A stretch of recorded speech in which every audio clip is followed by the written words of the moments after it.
د لیوال ملي پوهې پروګرام وسایل نه همت اړین دی.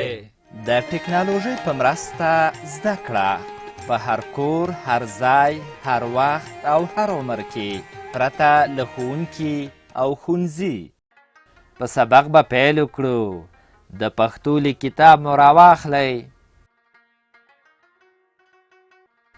زموږ د نن ورځې سبق دی ګ یا ګاپ. ګ یا ګاپ د پښتو په تورو کې 33 توری دی چې د نن ورځې په درس کې به ووایو. د کتاب 33 مخ راواړوئ. په دغه زرغون رنګي چوکاټ کې دغه په تور رنګ غاړ د ګاپ توری لیکل شوی دی. دا ګورئ، دا غشی چې له کوم ځای نه شروع او په کوم لوري تللی دا راښیي چې ګاپ داسې لیکل کیږي. خو ګاپ یو پنډکی هم لري. د ګاپ توري شکل او نوم مو وپېژندل. اوس د ګاپ توري په غږ خبرې کوو. اوس دا ګورئ، ګاپ توری په کلمه کې څنګه لیکل کیږي. دا ګورئ، ګلاب او ترې لاندې ګلان لیکل شوي دي. دا ګورئ، د ګلاب په نوم کې یو ځلې او د ګلان په کلمه کې هم یو ځلې د ګاپ توری راغلی چې په شنه رنګ لیکل شوی دی. د ګلان په کلمه کې د ګاپ توري د غږ شکل په سر کې راغلی، لکه ګلان، لکه چرګ، لکه ګل، لکه انګار، لکه ډانګ. ما څو ځلې کلمه یاده کړه. کلمه څه ته وایي؟ د څو تورو له یو ځای کېدو کلمه جوړیږي، لکه ګلاب. شاباس. اوس مو چې د ګاپ د توري غږ پیدا کړ، په دې هم ځان وپوهوئ چې د ګاپ توری له نورو تورو سره د تړلو پر وخت په سر، منځ او پای کې شکل بدلوي. د ګاپ توری په لیکنه کې 4 ډوله راځي. اول یوازې په خپله، دویم ګاپ توری له بل توري سره په سر کې تړلی، لکه د ګل په کلمه کې. دریم ګاپ توری له بل توري سره په منځ کې تړلی، لکه د انګار په کلمه کې. څلورم ګاپ توری له بل توري سره په پای کې تړلی، لکه د ډانګ په کلمه کې. اوس دا ګورئ، ګاپ توری په کلمه کې څنګه لیکل کیږي. دا ګورئ، ګلاب او ترې لاندې ګلان لیکل شوي دي. دا ګورئ، د ګلاب په کلمه کې یو ځلې د ګاپ توری په سر کې د لام له توري سره تړلی راغلی دی. د ګلان په کلمه کې هم یو ځلې د ګاپ توری په سر کې د لام له توري سره تړلی راغلی. ګورئ، دا بل زرغون رنګي چوکاټ کې ګلاب رسم شوی دی. پوهیږئ چې ګلاب یې ولې رسم کړی دی؟ اندېښنه مه کوئ، زه یې درته وایم. دا د دې لپاره چې د ګلاب انځور مو په ذهن کې ښه ځای ونیسي او په تورو د ګلاب د کلمې لیکل یاد کړئ. د ګلاب کلمه له 4 تورو جوړه شوې ده. ګاپ، لام، الف، ب توري چې سره یو ځای شي نو ګلاب لوستل کیږي.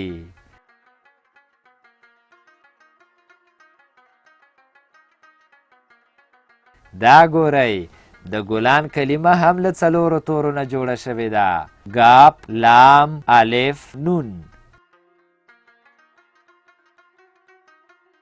د ګلاب او ګلان په کلمو کې مو د ګاپ توري لیکل ولیدل.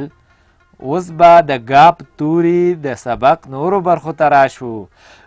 دا سور چوکاټ وینئ چې پکې لیکل شوي دي د ګاپ کارونه په جمله کې. ښه نو، تاسې غواړئ د جملې په معنا ځان پوه کړئ. د جملې په معنا مو پوهوم. ښه ورته ځیر شئ. جمله د یو څو کلمو یو ځای کولو ته وایي، لکه دا ګلاب دی. اوس لاندې دا تور چوکاټ وګورئ. په دې تور چوکاټ کې په شنه رنګ لیکل شوي دواړه جملې دي چې په هره کلمه کې د ګاپ توري کارونه په سره رنګ روښانه شوي. دا ګلاب دی. د ګلاب رنګ سور دی. اوس په همدې تور چوکاټ کې په سپین رنګ همدا جملې بیا لیکل شوي دي، خو یو توپیر یا فرق پکې ښکاري. که رښتیا پوه شوي یاست دا توپیر یې ماته وښیئ.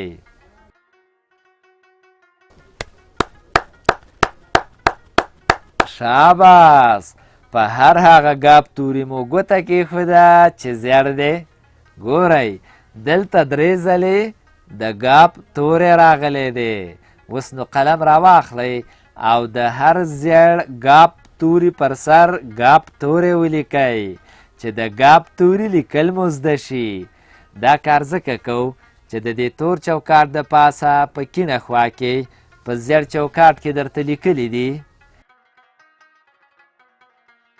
د ګاپ د کارونې ځایونه روښانه کړئ. د ګاپ توري په سر کې شکل لیکو، د ګاپ توري په پای کې شکل لیکو. ډېر ښه، په تور چوکاټ کار وشو. اوس راځو شنه چوکاټ ته چې نورې جملې زده کړئ. دا د ګلونو باغ دی. ګلالۍ ګلان ټولوي. په شنه چوکاټ کې وګورئ دلته جملې په تور رنګ او هر د ګاپ توری په سره رنګ راغلی دی. اوس په همدې شنه چوکاټ کې په سپین رنګ همدا جملې بیا لیکل شوي دي. دا ځل مو هم د نښې منځو ویشت. په هر هغه ګاپ توري مو قلم کېښود چې زیړ رنګ لري. دلته هر ګاپ توری په زیړ رنګ لیکل شوی دی. یو ګاپ توری د ګلونو د کلمې په سر کې د لام له توري سره یو ځای راغلی. بل ګاپ توری د ګلالۍ د کلمې په سر کې د لام له توري سره یو ځای راغلی. بل ګاپ توری د ګلان د کلمې په سر کې د لام له توري سره تړلی راغلی. دا د ګلونو باغ دی. او دویمه جمله داسې ویل کیږي ګلالۍ ګلان ټولوي. اوس قلم راواخلئ. دا په سپین او زیړ رنګ چې دا د ګلونو باغ دی لیکل شوي پر سر یې ولیکئ چې لیک مو زده شي. او همدارنګه ګلالۍ ګلان ټولوي د جملې په سر ولیکئ.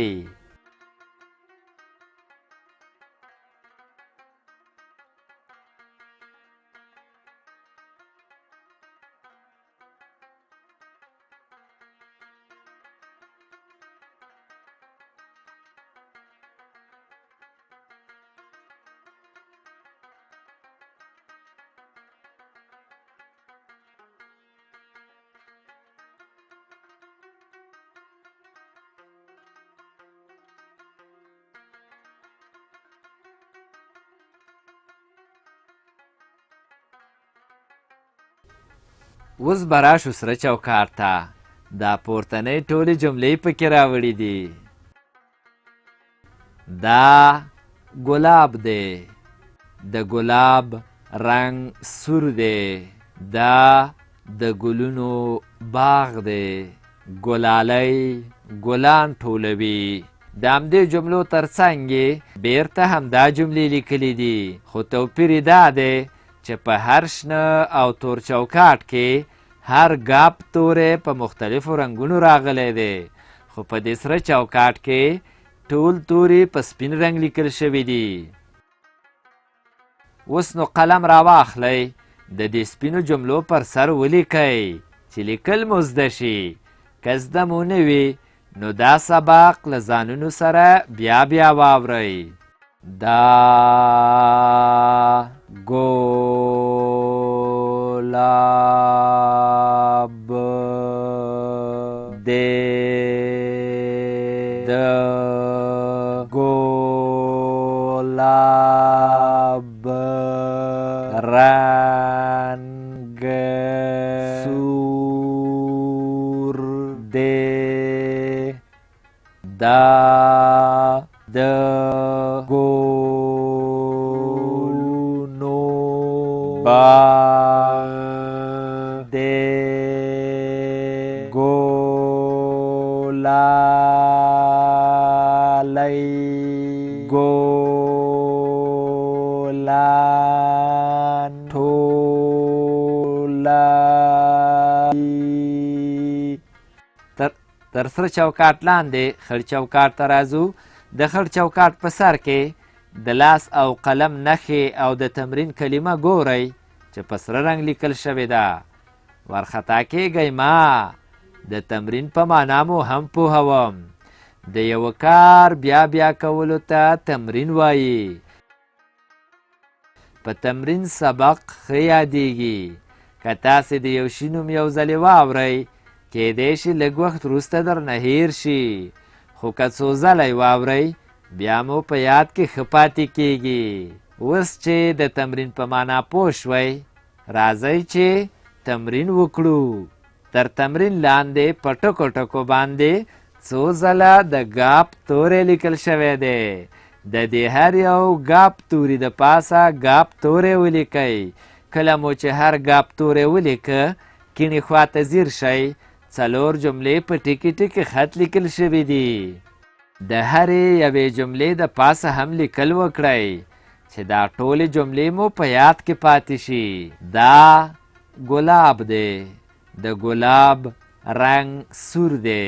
دا د ګلونو باغ دی. ګلالۍ ګلان ټولوي. بیا په همدې خړ چوکاټ کې 2 کرښې ګورئ. زه پوه شوم چې اوس زده کړه شوي یاست. دلته اوس په شنه کرښه د یوازې ګاپ توري تمرین وکړئ. د ګاپ توري یوازې شکل لیکو او په سره کرښه د بل توري سره د تړلي ګاپ توري تمرین وکړئ. په زیړه کرښه دا ګلاب دی ولیکئ او په توره کرښه د ګلاب رنګ سور دی ولیکئ.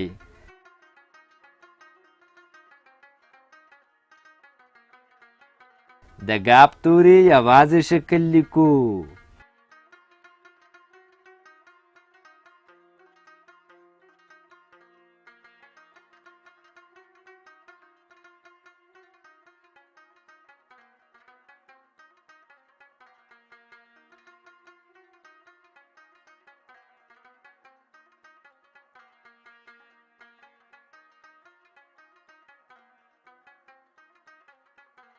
د ګاپ توري په سر کې شکل لیکو.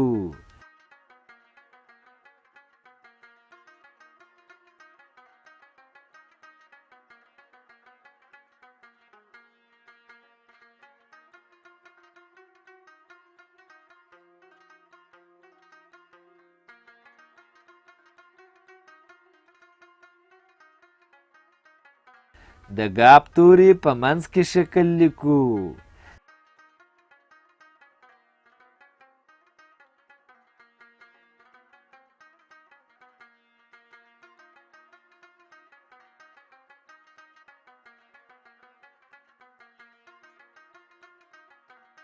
د ګاپ توري په پای کې شکل لیکو.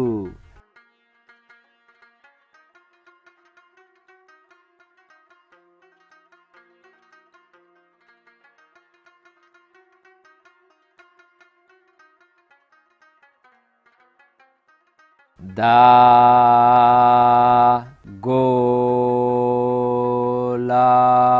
ګلاب دی. د ګلاب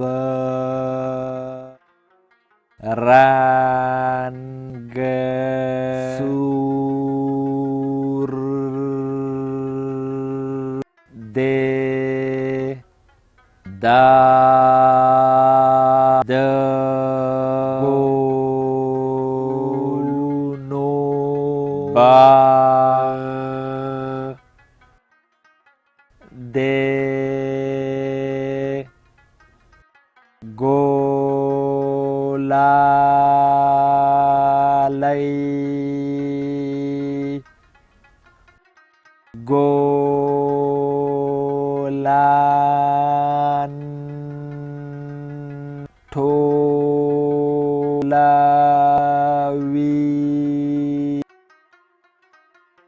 د ګ توري یوازې شکل لیکو.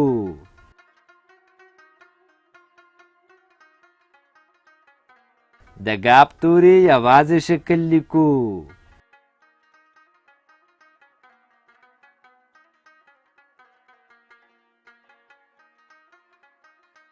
د ګ توري په پای کې شکل لیکو.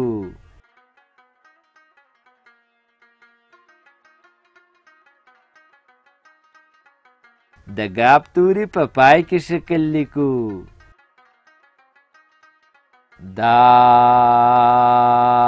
ګلاب دی. دا ګلونو باغ دی.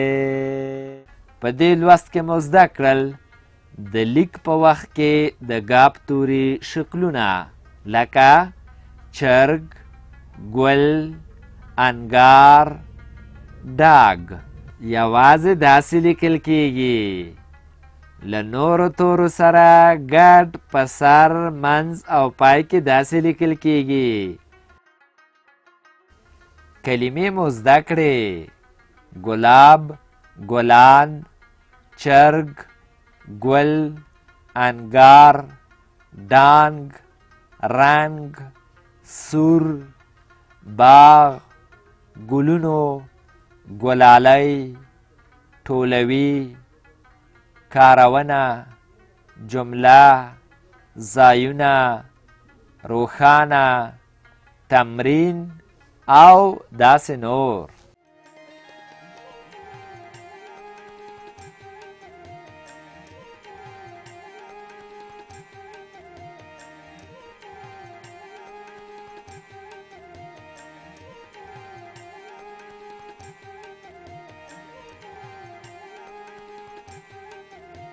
له دې ویډیو سره د لیک کتاب په زده کړه کې ډیره مرسته کوي. د کتاب ترلاسي لپاره پته ده LLS@leval.com 003